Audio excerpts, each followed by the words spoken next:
Oh my God, ladies and gentlemen. I'm your host, Jackson. I am here with my co-host, Nick Bavaro, who's wearing his Masters hat, and Sean O'Grady, who is not wearing his Masters hat. First of all, we have a great guest here. His name's Alex Romo. You can watch us four and our beautiful faces on our YouTube at Golfballing. Alex Romo, first question, are you related to Tony Romo? I am not. Okay. I didn't think so. I did not think so. But Alex, tell me who you are. Sidebar, if you want to hear real quick though. Yes. My husband named Jared Romo was quarterback at Southern Methodist University in Dallas, Texas, 05 to 07 range. Ooh. And I almost actually went to SMU. I applied there. Oh, really? It was like a little bit out of reach for me, but I considered it there. And we played that up big time when we used to go visit him. We watched some of his football games and stuff. We would go into the car rental place, hotels, whatever. Everyone would ask that, and we would just say, yeah, Tony is our, he's my brother. Never, and get like little 15% discounts here and there. But my cousin wound up going on to try out with the Cowboys the same time as Tony as a quarterback. Oh my God! But he played some arena football for the Oklahoma City Yard Dogs for a couple of years, so. Distant connection, kind of, sort of, but not quite. Yeah, that's pretty funny. So, who are you, Alex Romo Golf? Which is his hat, by the way. I am a 28-year-old professional golfer, kind of former professional golfer from Southern California. Oh, yeah. I played college golf for Cal Poly San Luis Obispo I was in school from 09 to 14, but I didn't make it onto that program until halfway through my junior year. I walked on. I kept not making. Thank you, appreciate it. That was a hell of a process, man. It took me quite a while to crack that code. Kept not making free tryouts. Eventually made it. Played 2.5 years.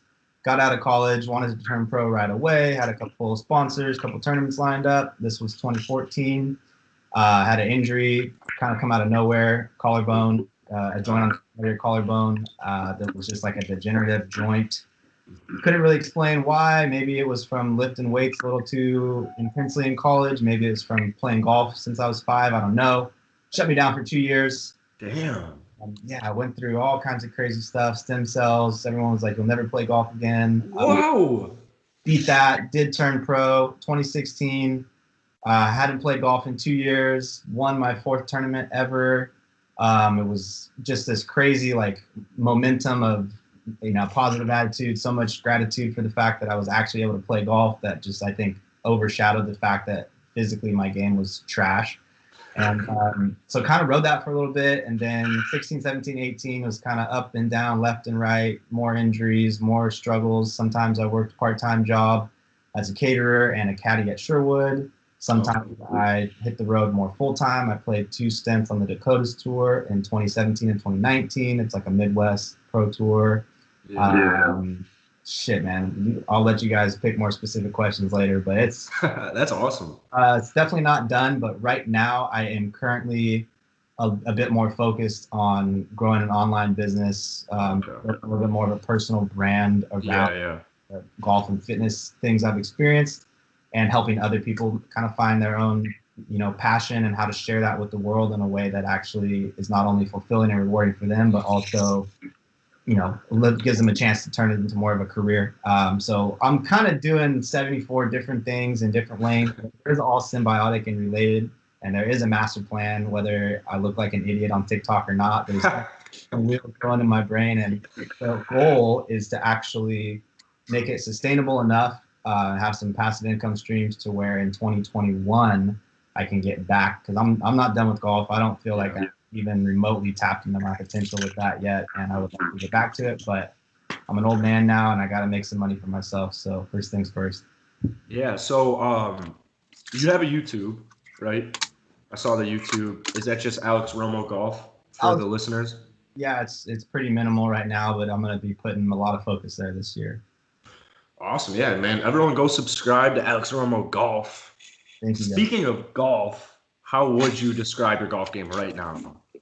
Right now, oh my God, dude, somebody could mop the floor with me. That was like a 15 handicap probably. I've only played less than 5 times this year, and most of it's recently would have been like March 5th, which is 2 months ago actually in Vegas.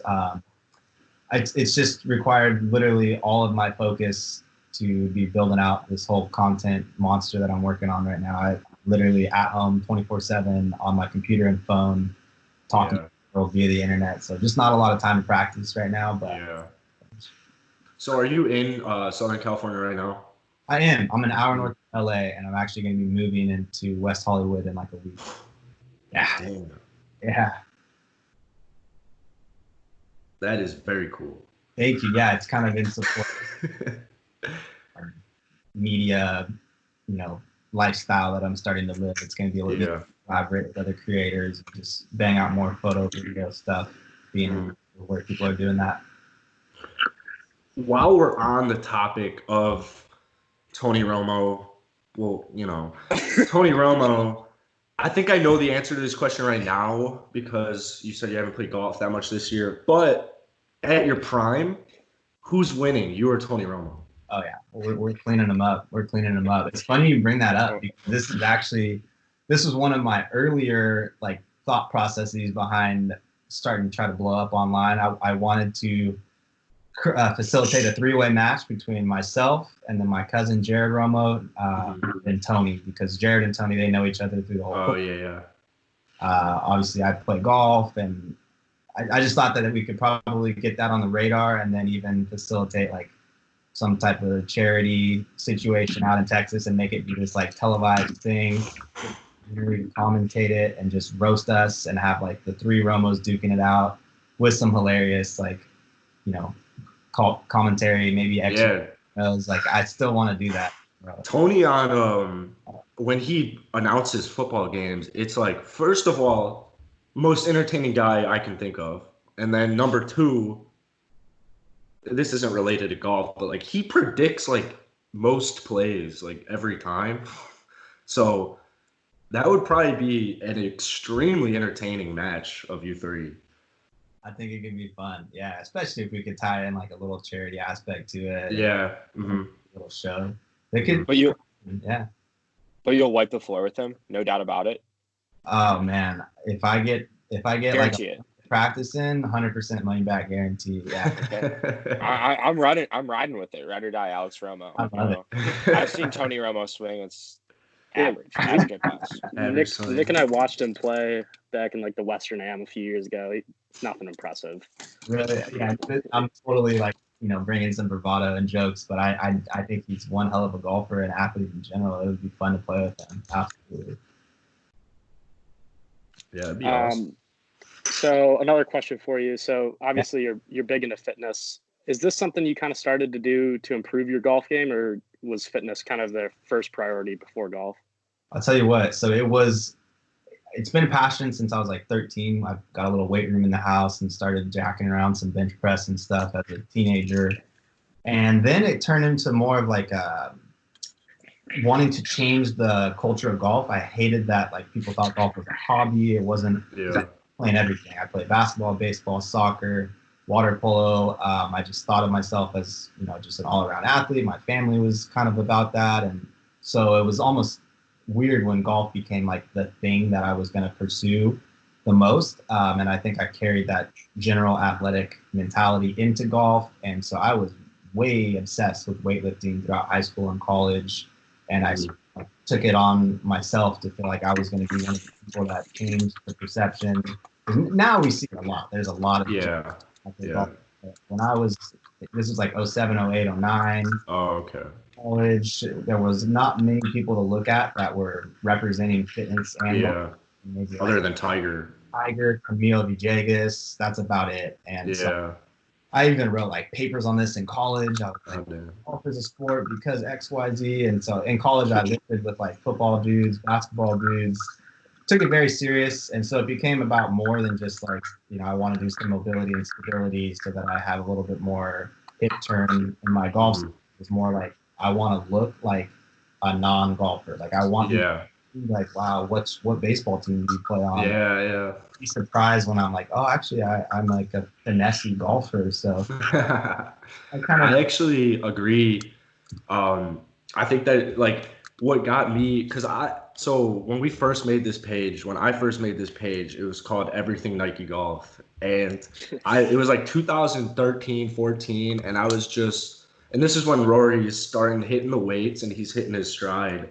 And I just thought he was like the coolest dude ever because, you know, he put on some muscle. He's still pretty lean right now. But I think Rory also is a big factor in a lot of golfers kind of hitting the weight room way more. And then obviously you guys got guys like Brooks right now. So that's very cool. Bryson especially right now. What do you think Bryson's going to be weighing after this quarantine? Bro, he is surprisingly thick. He's an absolute unit. Yeah. Massive individual. Never crossed paths with him in college, even though he was from Fresno, I think in like that Clovis area, and some of my Cal Poly were from Fresno. We used to recruit there quite a bit. So surprisingly never crossed paths, but shoot, man, he could be coming out of quarantine pushing 2.25, I think. Isn't he like I think he's like 235 right now, actually. Yeah, he's just a thick man right now. Oh my, how tall is he? Slim. Like 6? What? How tall is Bryson? Like 6'2", 6'3", I think. He's slim thick. He is an absolute unit. Oh my God. Now, Alex, I think what we all understand about fitness is the main thing is, you know, your legs, your glutes. So how much do you squat? I just fact checked that, by the way. 6'1", 235 according to Wikipedia. Oh, jeez. Let's see. So, my very last workout was a squat day right before quarantine started. So mid-March, we threw up 245 for a set of 6. So if I were to try to like math, figure out what a 1-rep max would be, I don't know if I could maybe get close to three builds on a max. I don't know if I'd want to try it. I kind of stay away from anything lower than sets of 5 on all of those, like, you know, bench press, squat, deadlift, because I feel like it's a lot easier to hurt yourself when it's a true max. But yeah, I mean, it's been like a fun progression to get to those kind of, like, I actually really enjoy lifting legs. Once you get in a groove, that's like the strongest part of your body that can actually blow up if you work at it. Man, I skip leg day every time. Every time. Yeah, man. We got to get you on the right program. So your social media it's growing nice right now. The TikTok especially. Has your TikTok like helped you advance your career in any way? Yeah. It's actually been a crazy 1.5 month run so far. I'm using TikTok. I basically just started doing some research, you know, best practices 2020 on TikTok, a little bit of Googling and YouTubing. And it didn't take long before I found a couple really good places to get advice, a few people that were not just using it like, because right now, like, everyone is so enthralled with the fact that you can become famous so quick, right? Yeah. Everyone's just continue looking for a viral hit on TikTok, realizing that, like, the majority of people that have a video with like 11 million views, they get like, you don't get followers from that at all. Yeah, no.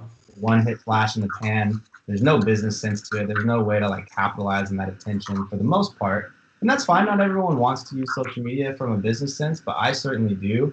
And so I very quickly stopped with that mentality, and I found some good advice and learned. Right now I've got basically a 5,000 follower per day growth. That's incredible. I'm working very hard for it. I'm not just like sitting and watching that happen. I'm posting like times a day, 20 times a day. Very specific strategy behind what I'm posting, and right now it has nothing to do with golf. My mentality was TikTok is going to the free growth is going to disappear rapidly. Yes. Like, everyone and their mother and grandmother found out, like, oh my God, you can have no followers and still 75,000 views on a video. Right, like, that's crazy. And so quickly that opportunity is going to diminish, and it's like a once every 10 years anomaly where there's a platform that's giving out that free organic reach, because there's a mismatch of supply and demand. Like, there's just simply more eyes on TikTok than there was content, and so they were having to show content to so many people. It's going to change. So recognizing that, rather than me being like, God, I really want to build this like, golf or fitness focused brand. I'm going to try so hard on my content and come up with new things every day. I was like, you can do that once. It'll be more impactful anyway once you have 100,000, whatever the number. Well, Golfballing was like Golfballed actually was the first TikTok on golf TikTok. They had great growth, so I saw that right away. I hit Golfballing on TikTok pretty hard.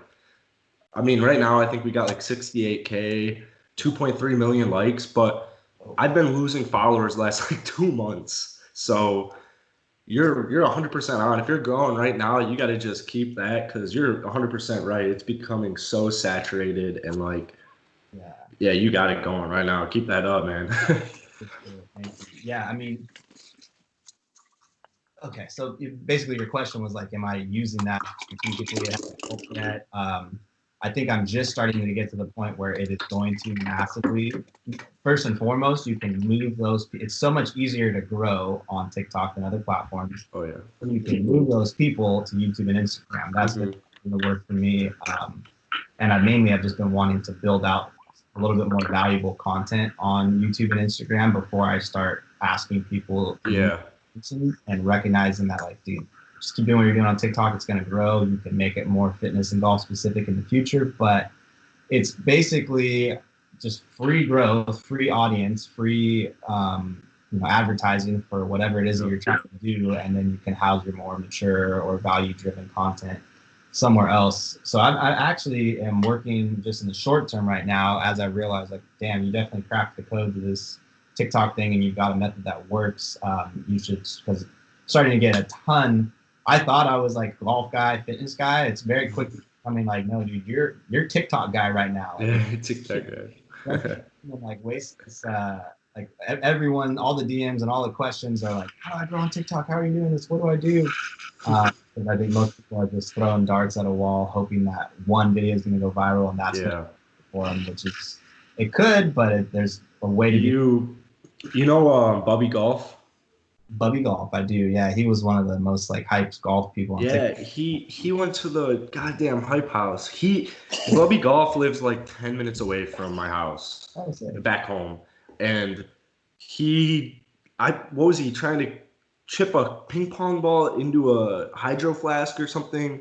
Yeah. But his growth, like he's got 675 or something, but it's not really translated that much. He's got like almost 30K on Instagram, so it is a little bit, but I see what you're saying because his YouTube is not really like, you'd think 700,000 TikTok followers, you say, go watch this YouTube video, you think they would do it, but TikTok's not really like there yet, so we'll wait and see. I mean, that's great though that you're getting some stuff. Yeah. I have a question about your sponsorships. Is that how like what can you tell me about those? Sure. So going as far back as like 5 years ago when I started using Instagram, and my main focus was going to be, I want to document this process. I'm a big Gary Vee fan. He talks all about, document the process. Don't worry about having to create something of such extreme value right off the bat or feeling like you're not good enough to open your mouth. Like, just share what you're doing. If you want to be the baker on like 4th Street, like talk about what you're doing to try to be the dopest baker. Like if you want to make the PGA Tour, talk about that. And so I started doing that back in 2015, and that started even then to elicit a few different little golf Instagram companies and brands here and there, asking if they could send this product or that product. And then obviously over the last 5 years, that has become like kind of the way our entire ecosystem and world works, is like influencer marketing is a huge thing.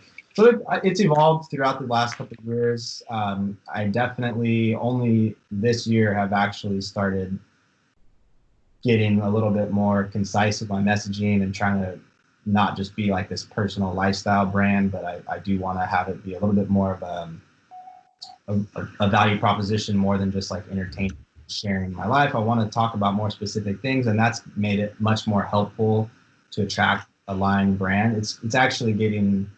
It sounds crazy because Instagram and YouTube is so weak and TikTok is like brand new for me, but I know that the rate I'm pushing at right now, it won't be that way for long. And it feels very important to be picking some strategically aligned brand partners, because you don't want to work with everybody and just dilute your brand and make it seem like the things you're recommending aren't genuine.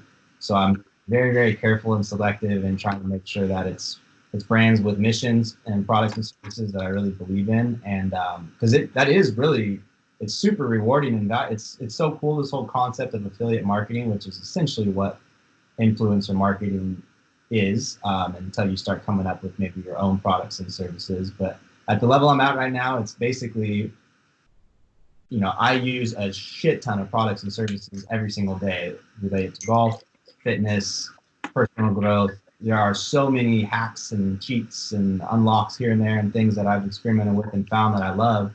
And it's really, it's like the same in my real life. Like I would, find this that I love, and I would want to tell my golf friends about it in real life and be like, bro, you got to try this. Like, this is so helpful for XYZ.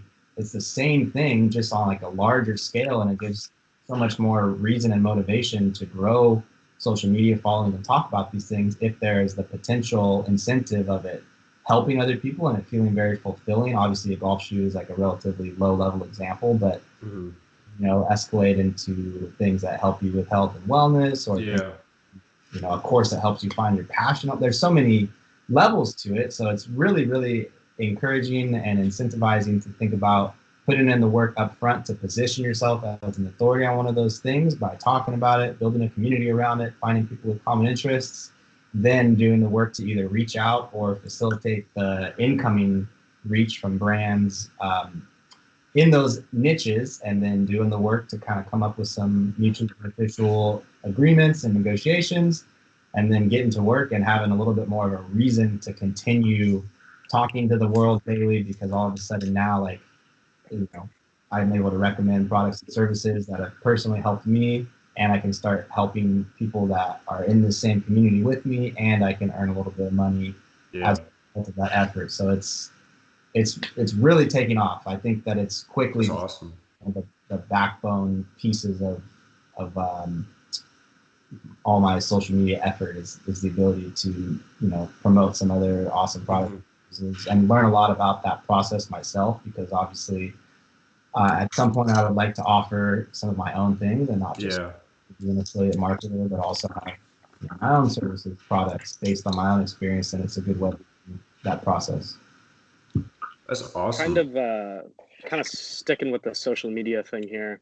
So we were looking on your YouTube page and noticed you had some older videos with George Gankis. Do you still work with him? And can you just kind of tell us what he's like a little bit? Yeah, of course. He's the fucking man. We've been friends for quite a while. We're from pretty much the same area. I live like 20 minutes away from Westlake, and so knew him through mutual friends throughout the years. And then in 2018, I decided to start actually working with him. I had a different coach for about a decade. Couldn't ignore the results he was getting for a lot of my friends. Decided to try it. And I just simply haven't been playing golf like we touched on earlier. So recently I haven't had any lessons with him or been at Westlake, but that's not because I'm not working with him or have a different coach or anything. He's definitely still my coach. We just, golf is just kind of on the back burner for me right now. I'm not going to be competing, at least for a little while here. But speaking more to his personality and experience of working with him, which I'm sure is of interest to you guys, he is first and foremost the nicest guy on the face of the earth. If anybody ever has anything to say that isn't nice, it's because they don't know him or they're just judging from the internet with zero context of who he actually is. He literally, and this is amazing to me, because even at the tiny little level I'm at right now, I'm starting to, network with more people, talk to more people daily. Like, I get exhausted. Like, there's giving yourself and being like on all the time and having like a bit of a brand you're trying to uphold. Like, that is tiring, and I know you guys can understand that too. He has been doing that day in and day out for 12 plus hours a day for like 20 years, and his demeanor doesn't change. You would think that there would be some lessons that would be like, honestly, Bobby, like, whatever, dude. Like, just hit some shot. Like, I'm a little tired, man. Like, I'm not on. You would think you would sometimes catch him like on a heater when he's super fun and into it and passionate, and then sometimes he would be like tired, like most humans. He's superhuman. He is just on, because I have spent so many hundreds of hours, not just for like lessons, but also just practicing out there and being a part of that whole Westlake golf community, that I've seen it firsthand that the dude just no off switch. And I think it comes from a place of genuine, passion and enjoyment. I don't think I know, because I've asked him. It comes from a place of genuinely caring about people, and that's really rare. It's so he doesn't need to be at Westlake, coaching all day every day right now. He can still post on the PGA Tour with some of the more like big ticket players and cruise. Like, it's literally because he cares so much about helping individual people regardless of their perceived clout level or relevance in the game of golf or bank account. Like, he just likes helping people get results, whether it's a 6-year-old or a 66-year-old. Like, he is as genuine and as real as they get, and that's why he is as successful as he is, and that's why he has built such legacy for himself. And I could talk for hours about the quality of him, and that's not even talking about like the fun side of things and just how like wild and exciting and entertaining it is to be around him. He facilitates the same way social media works, and like kind of what we're all trying to do is build a community based on our energy and what we put out there. We want to attract either a comedic audience or an audience interested in fitness or whatever the case may be. He is the embodiment of that in the real world and online. He is himself in every situation. He never changes because of somebody else being around or the perceived framework that he should operate in based on the place that he's at. Like, he is 100% himself in every situation, and that's an incredible example for anyone trying to build personal brand in the real world or online. That if you just are always true to yourself and you're never apologetic for who you are, you will attract the right tribe, and people will absolutely love you for it. The community at Westlake is crazy, man. It's so insane that he was able to just like shatter golf isms and the golf community and just flip it upside down on its head. And it wasn't overnight. It was consistently being the same person, and each day one new person coming into the tribe and be like, damn, I like this guy. Like, he is so not stuck up and prissy like most of golf. Like, he is really fun to be around, and one person tells another, and next thing you know, it's this 250,000 community on Instagram, and that's not even talking about how many dozens of people are hanging out at Westlake all day, every single day to be a part of it. So it's fun to be a part of, man. I feel lucky to live so close to it. That's awesome. He's always really seemed like a just super intelligent, just really genuine guy. But have you ever had the opportunity to meet any of the pros he works with? Yeah, definitely. Beatrice Zakari is out there quite a bit. Nice. I have to chop it up with J. Ted Scott, Bubba Watson's caddy. One of the funniest Instagram underrated pages out there. He has some hilarious skits. I don't know if you guys have ever watched, but really, he shows a ton of his personality. He's got these, you have to link it after this. Yeah, Jay Scott is his IG. I'll DM it to you guys. But also like an extremely genuine, very, very helpful guy. He gave me a lot of advice on my career. When we were hanging out there, I think it was during Riviera last year when they were we're in town for all that, and he was just coming up to hit some balls. Let's see, who else? A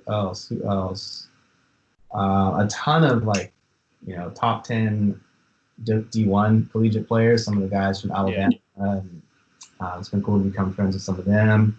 Johnny Ruiz, obviously just like a OG friend of mine, because we played junior golf against each other from like age 13. So I guess he's definitely a big name pro golfer, but I've just known him for a while. So that wasn't ever like a starstruck type thing or whatever. But never run into DJ, even though he's in the vicinity quite a bit at Sherwood. I've seen him at Sherwood, actually, but not on the Westlake mats. Gretzky's are all out at Sherwood, and the younger Gretzky kid. One of them I played high school golf against when he was at Oakland. And then the youngest, Tristan, he's super cool, and he's one of George's Vincent is out there hitting balls a lot. Shoot, man, I'm sure I'm forgetting some, but yeah, I mean, it's somebody new every day pretty much out there. So like, oh my DJ. God, so this person out there. Now, does George ever take off his hat? Have you ever seen him without his flat brim hat on? Man, no, it's pretty consistent that he's gonna have a hat on or a beanie. So I think it was in, man, I don't remember, but whenever, no, I'm thinking of DJ. When DJ hit that moonshot, it was like kind of nighttime at the range. I remember I posted that. I did not give George Jenkins credit. We've been blocked since. Thanks. And I took that from someone else. This is like 2017 or 18. Like I took that from someone else. I had no idea. I didn't even look. Like it makes so much sense that it was George's video, but I just didn't put it together. And we got blocked. We weren't big at all, so I didn't really care. But it's just kind of funny now looking back. And I totally forgot that we were blocked by George Jenkins still. That was the beginning of his huge upswing. I mean, those videos blew up because it was DJ just like cranking some drivers. Yeah. That's. I'll tell him. I'll text him. Like, that's huge. Yeah, that's huge. Give him a second chance, George. Yeah. Nick, I know you've got some fast questions that you want to ask that I don't know if they're just stupid, but they're kind of funny. No, so. I think they're great. You talked about Cal Poly. Yeah. I'm a big David Nwaba fan. So I was just, how sick was he at Cal Poly? I know he's only there for like maybe a year or two. Maybe you don't even remember him, but basketball fan for sure. I had some homies on the basketball team that I kept in touch with after, and David Nwaba was big time. Was as sick as you think he is. Yeah, all the hype is deserved, dude. Cal Poly basketball was actually kind of scary good a couple times. Like really? This was like kind of fun to think about the potential a few of those years there. Never really capitalized into anything too crazy, but the games were lit. It was a fun environment. What conference is Cal Poly? Big West. Big West. Okay. The best conference in all basketball. Big West. Who usually takes it March Madness out of Big West? It probably is way different now than when I was there like 7 years ago. But I think at the time, Davis seemed to perform pretty well. UC Santa Barbara actually had a couple good runs. Those are probably the top. I think they maybe a little bit. Who was the team that? No, I don't think whoever beat Virginia, like the only 16 seed. That was USI. That was Maryland. Yeah. Okay. Yeah. Nick, I want you to ask a very specific question that we wanted to start the podcast off with. Oh man. I actually don't know. Okay. In your bio, on your Instagram bio. Oh. I got it now. Does your mother actually think you're funny? My mom is my biggest hype woman. That's great. She's on my TikToks and like she's helped me. A lot of my funniest videos, my mom is like the filmer or like. Oh really? There's so much like rated shit that I send my friends that I haven't posted on social media, like proper social media yet. But some funny like, anytime it's like a friend in one of like my core friends' birthdays or whatever. A lot of people think of me as like a hype man. I think I might have a future career as a DJ because I do really enjoy just like pumping up the energy, whether threes or like carpooling somewhere or on the golf course. I definitely like to bring a lot of energy to the friend group. And anytime it's someone's birthday, I like to make these fun little videos about like the relevance of that person, why it's like a huge deal that it's their birthday, and like pump up what we're going to do and then send that video to the whole friend crew as a way to try to just like make it the biggest day of the decade. And so there's a couple really funny videos like that, I think, and my mom thinks are really funny. That I for the record, you're funny, yeah. You're a funny guy, yeah. I think He has to change his bio that he thinks that my mom thinks I'm funny and Jackson Elstro thinks I'm funny. So just put golfballing as a whole. I love So we don't want to take up too much of your time. We got 3 questions. Yeah. Fave golf snack? Favorite golf snack? Ooh, Coors Light. Coors Light, nice. Let's see. Why is it so hard? It was peanut butter and jelly forever, and then it's like one of those things that I actually ruined by having too many times, and now I'm like not a huge peanut butter and jelly guy. That sucks. Probably like a pure protein bar. That's the name, called Pure Protein. Okay. Yeah, I don't know. Pure protein bar and a Coors Light. What are you getting at the turn? Hot dog, brat, burger? I'm such a health nut that I actually just pack. I pack my own snacks. Just like a salad, maybe? Salads during the middle of golf, I actually find the lightest, easiest to keep swinging my full speed with. Salads are awesome. Big salad guy. Salads are awesome. Nick, I know you don't like vegetables. Yeah, I'm not a salad guy, but... What was the last vegetable you ate, Nick? I mean, potatoes are a vegetable, so yeah, potato. You could say that I'm not on the fitness grind, but I'm getting there. I'll get there eventually. That's good. This is a stupid question because I know what the answer is, but Nick put on our doc, what's Cali like? Is it sick? Nick, Cali people don't say Cali, they say California, they say NorCal and SoCal, not Cali. But how is California? Yeah, no, Cali is super sick. It's everything you think it is and some. Wow. Good amount of experience all the way up the coast. It goes, San Diego, which is very close to Mexico, and down there you've got some amazing places like Torrey Pines. Oh yeah. Aviara. Even forget about golf, just the cities itself. Downtown San Diego is amazing. Coronado is this just like beautiful little island. Coronado's sweet. Yeah, I dated a girl in college who lived down there, and so I used to visit there all the time. Still to this day, I say that when I'm finally like kind of chilling out and ready to start a family and stuff like that, I want to do it in San Diego because it's like it captures the Southern California aesthetic perfectly. It's beaches, it's harbors, it's beautiful weather, it's golf, it's mountains, everything you could ever want. And the people are a little bit more laid back than LA. There's still some energy, but LA proper is like, you better be ready, man. Have a couple cups of coffee because everyone is moving and shaking and doing something. San Diego's a little more like family aesthetic, like a good place to raise some kids. This just came into my head. If you were to pick any place in California to golf, NorCal, maybe like LA area, the Valley, or San Diego, where would you pick? NorCal, yeah. NorCal.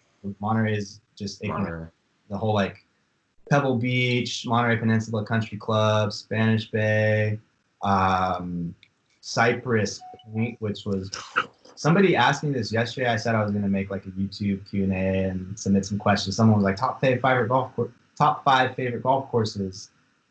Cypress Point. We got to play that as a part of our senior trip for being on the Golfballing team. Oh my God, purest track of all time. And I haven't seen all the tracks in the world, but I don't think I need to. I don't see what could be better than that. But there's just this whole plethora on the coast there in Monterey, a little south of San Francisco, with just the most absolute dime pieces of golf courses you could ever imagine. And clearly, like LA country clubs are no joke. San Diego's gorgeous, but the Bay is pretty awesome. So. Yeah. That's awesome. But I guess in like 12 seconds, I could finish what I was saying just about like California and how sick it is. I was just going to run up the coast and say San Diego is amazing. It's got that laid back beach vibe. LA is amazing if you're into the whole city life and you want to move and shake and do some crazy stuff with your life, which is kind of the phase I'm in right now, which is why I'm so drawn to that and why I'm so excited to actually move like right into the heart of it for the first time ever. Central Coast, where I went to school, college, is awesome in and of itself. It's right in between the whole LA and then San Francisco dichotomy, both geographically and culture-wise. It's this like laid back mesh of like mountains and surf and extreme outdoor stuff and ATVing, but then also it's rated like the happiest city in America, I think. Oh wow. Which is crazy. Yeah. Yeah. That somewhere it is literally rated like the happiest city in America. That's cool. This town, huge party, fun place. And then you keep going further and you get into San Francisco, which I also think is amazing and way different and unique compared to LA. Completely different culture. It's almost as if it's like another state. Yeah. It's still amazing with the Golden Gate Bridge. So California, you could really never get bored. It's kind of crazy when you're from here because the world is an amazing place, but you're like less inclined to get out there and see it all because you're like, man, California already has all this cool stuff. Yeah. Like, I never leave, but so you guys got to get out here. Have you ever been? Any of you three? Have you ever checked out? I've been a couple times. Oh. My dad went to the University of San Diego, so I've seen that campus a bunch of times and just gone there a few times. So. Hell yeah. You should have gone to San Diego, Sean. I mean, I wanted to play golf, so it's a tough team to play on. Almost went there. That was actually my top pick above Cal Poly, but it was going to be pretty impossible to try to walk on there. Tim Mickelson was the coach at the time when I was trying to go there. Wow. That's awesome. Well, thank you so much for your time, man. Do you have anything you want to end on or anything to say to the viewers? What are your socials? Yeah, it's Alex Romo Golf on Instagram and YouTube, and on TikTok it's _Alex Romo. Those are my 3 main social channels, and just keep your eyes on those. I'm going to be doing a ton more YouTube. That's probably where I'm going to try to focus this year. Growing TikTok as a method to try to push people other places, and I'm going to be pushing everyone to YouTube, I think, as this year progresses. So if you want to keep up with it all there, I got a bunch of different like kind of vlog style content, golf course matches, some challenges, a couple pranks, things like that. I just want it to be super fun, but also, and that's sort of like a way to try to get eyes on it, right? You want to be kind of loud, fast, funny, get something to make people stop scrolling the endless feed of social media and like listen to what you're doing. So I'm gonna have some kind of crazy, outrageous golf related stuff going on to try to get that initial attention, but ultimately, long term, I want to provide more value than just like a quick huck and a quick laugh. And I want to maybe have some, ebooks and guides about some of the things that I've learned and my friends in the whole golf community about what it's like playing pro golf and traveling. And I'm not saying that I'm the best or I've made it. I recognize that I can bring in people like, a George and other successful pro golfers and probably collectively put together a really valuable, course or book or package of some sort. And so that'll be sort of the long tail of why I'm running so fast at social media right now. And sometimes I just do dumb shit and challenges. Other times I try to be funny. Like it's all for a greater purpose of hopefully helping the golf community and the fitness community down the road. So Alex Romo Golf will basically be the place to find me everywhere for the foreseeable future. Yeah, man. Awesome. Thank you so much for coming on. I'll put you obviously on all our social medias, but I'm going to end this recording. Everyone go check out Alex Romo. We're going to record an intro and outro, so we'll talk about you there. But yeah, thanks for coming on, man. Thank you, boys. Appreciate it.